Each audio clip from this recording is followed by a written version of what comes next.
Kamakailan lamang po ay naglabas ng panibagong regulasyon ng Supreme Court tungkol sa extradition. Maraming mga kababayan natin ang naghiling na gumawa tayo ng reaction video tungkol dito kasi gusto nilang malaman anong epekto nito sa mga pending cases ngayon ni President Digong at saka yung mga potential na isasampa daw na kaso laban kay Sara Duterte, kay Bato de la Rosa, kina Bongo, at mga ilan pa mga opisyales ng pamahalaan. Yan pag-uusapan natin ngayong gabi. Ito po muli si Attorney Mike Operario.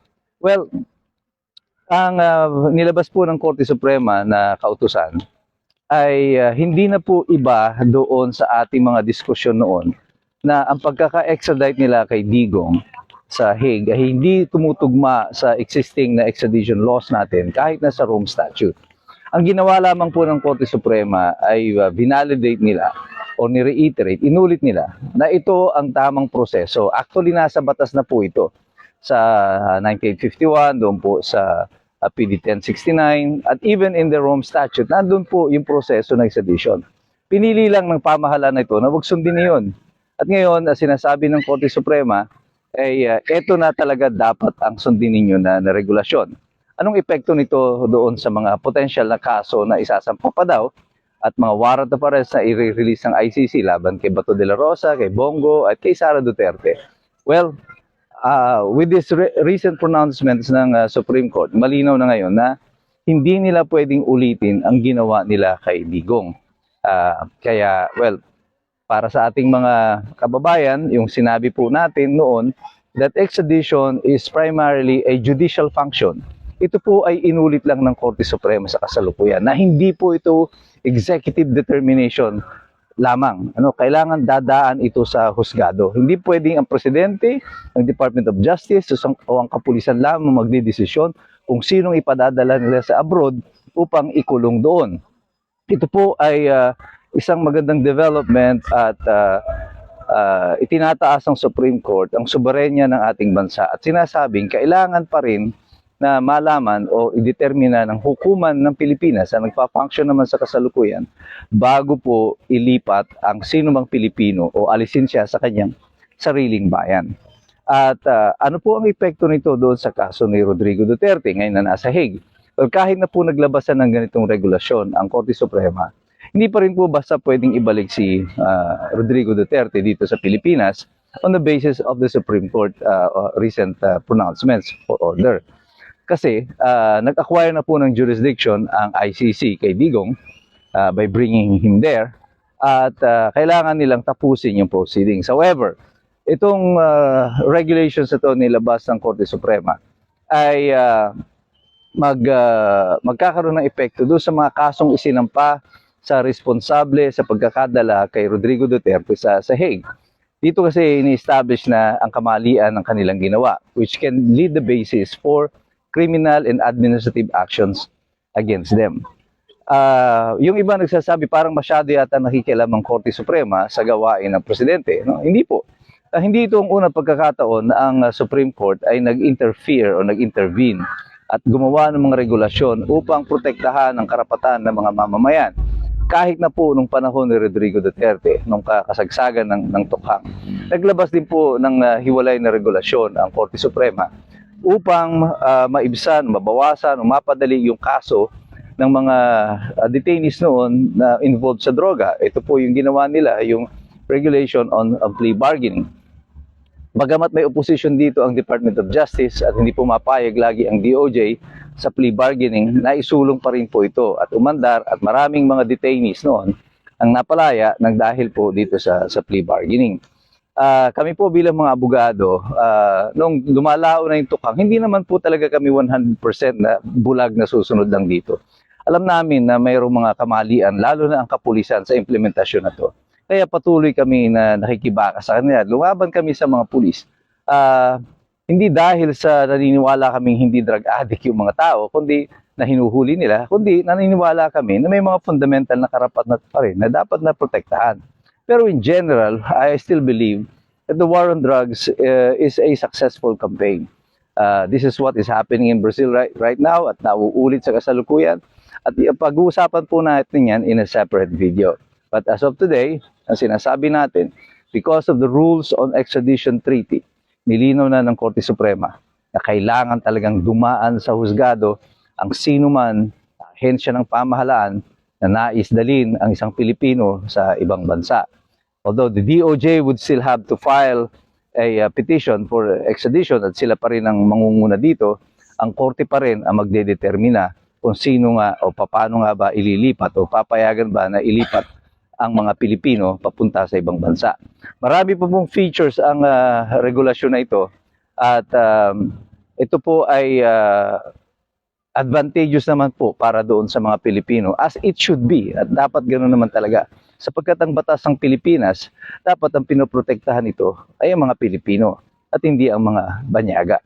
At then po sa regulasyon na ito na sinet ng Supreme Court, ang malinaw dito, hindi nila basta-basta pwedeng dalhin si Sara Duterte sa Hague o si Bato de la Rosa o si Bongo o sino pa mang gusto nilang isama na muli dito sa kaso na ito, which is a welcome development para po doon sa mga taga-suporta ng mga senador na ito na binanggit ko at lalo na po kay Sara Duterte.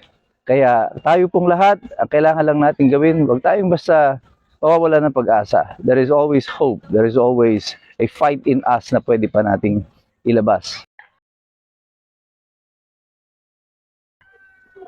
And as we correctly predicted, Ping Lacson is back at the Blue Ribbon Committee and he is now back on the attack. Ito po muli si Attorney Mike Operario and we are broadcasting live here at Paway, Ilocos Norte.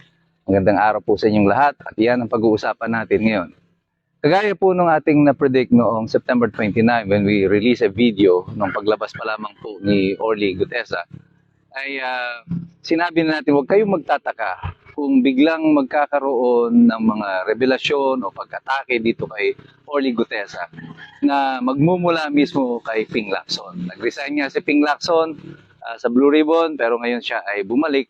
Di umano siya daw po ay pinakiusapan ng taong bayan. Well, I think may nakiusap sa'yo pero hindi yan ng taong bayan.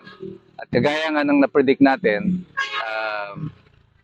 si Orly Gutesa ngayon ang subject ng atake at ang pinagsesentrohan nito ay ang kanyang di umanong falsifikado na affidavit dahil ang abogado daw na nagnotaryo nito ay hindi daw yun ang totoong pumirma. Well, maaring ang falsified yun, finalsify iyan ng sekretarya ng abogada o abogado na nagnotaryo pero hindi ibig sabihin falsified yung statement ni Orly Gutesa. Halos lahat naman ng Pilipino, lalo na dyan sa Maynila, alam ito na pag ikaw ay nagpapanotaryo, madalas hindi mo naman nakakaharap talaga yung abogado at yung sekretary lang ang humaharap sa'yo. Ngayon, yan ay pananagutan ng abogado na nagnotaryo nitong dokumento nito. At pero yung ibaling mo kay Orly Gutesa, yung sisi, di umano sa maling pagkakanotaryo ng dokumento, ay isang malaking kalokohan. Una, dahil under sa batas, ang presumption po ng authorship of falsification ay nabubunton o napupunta doon who gets to benefit from the falsified document. Now, in this particular affidavit, sinong nagbenepisyo kung i-falsify niya ito? Inulit naman niya yung kanyang pag-under oath doon sa Senado. So, anong damage siya nagawa? At paano nakinabang si Gutesa kung pinalsify niya yung kanyang affidavit? Anong mangyayari sa kanya?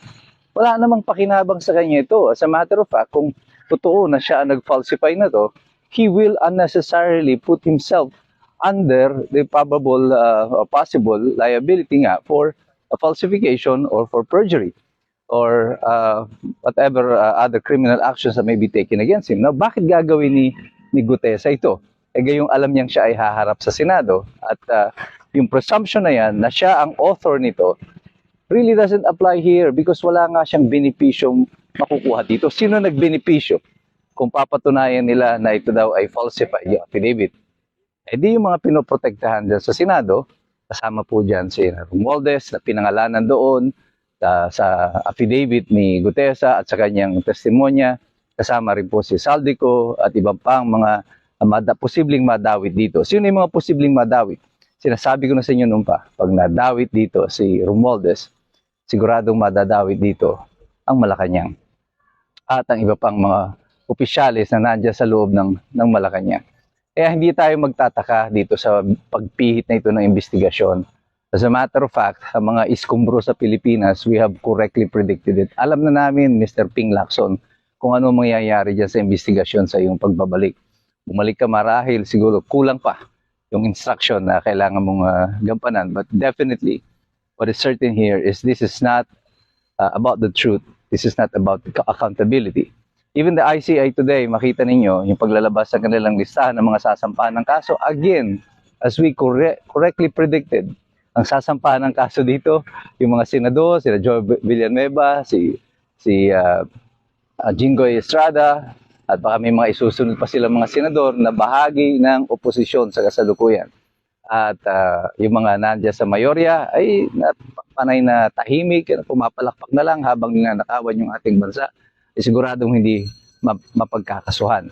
Ginagamit na lang ng pamahalaan na instrumento itong pagsasampa ng kaso, pati itong ICI na para puwersahin at ipihit ang investigasyon palayo kay Martin Romualdez at ilan pang mga tiwaling opisyal na posibleng masangkot dito.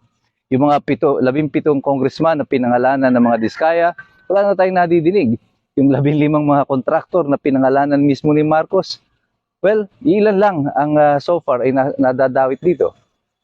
Ang pagpihit ngayon, papunta na doon sa Davao, si Senator Bongo, yung sinasabi ng kanyang contractor daw, yung kanyang tatay, yung CLTG. Well, here's the thing. Wala yung CLTG na yan doon sa listahan na inilabas ni Ferdinand Marcos. Bakit siya yan ngayon ang prioridad ninyo? Well, it's because Bongo is the target. Ganun lang po yan.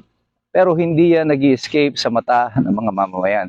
Alam namin ang nangyayari, alam namin ang ginagawa ninyo, at hindi na kayo makakalusot sa mga kasinungalingang pinagagawa nyo. Wala kaming alam kung talagang may pananagutan dito sina Senator Bongo, sina Jinggoy, o sino pa mga senador. Kung talagang may kasalanan sila, dapat silang managot. Pero bakit sa kasalukuyan, ito mga iniimbestigahan dito sa flood control, ay tila tahimik na bigla ang Senado, ang Kongreso, at ang ICI. At ang sinusunod ninyo, kagaya nga ng na-predict na natin nung unang-una pa man, kalukuhan itong ginagawa ng ICI, because it is Ferdinand Marcos himself who already declared prior to the creation of the ICI na name drop lang daw po yung kanyang pinsan. So we already know kung anong meron dito. Alam namin na puro pasinungalingan na lamang ang ipapakain nyo sa sambayan ng Pilipino. But we will no longer be fooled. Sa mga iskumbro, matatalino na po. At alam namin kung anong nagaganap dito sa ating bansa. Sapagkat kami ay nakikilahok, kami nag-aaral. Kasi alam namin, mahirap makialam ang taong walang alam. God bless you, God bless us all. Mabuhay ang Republika ng Pilipinas.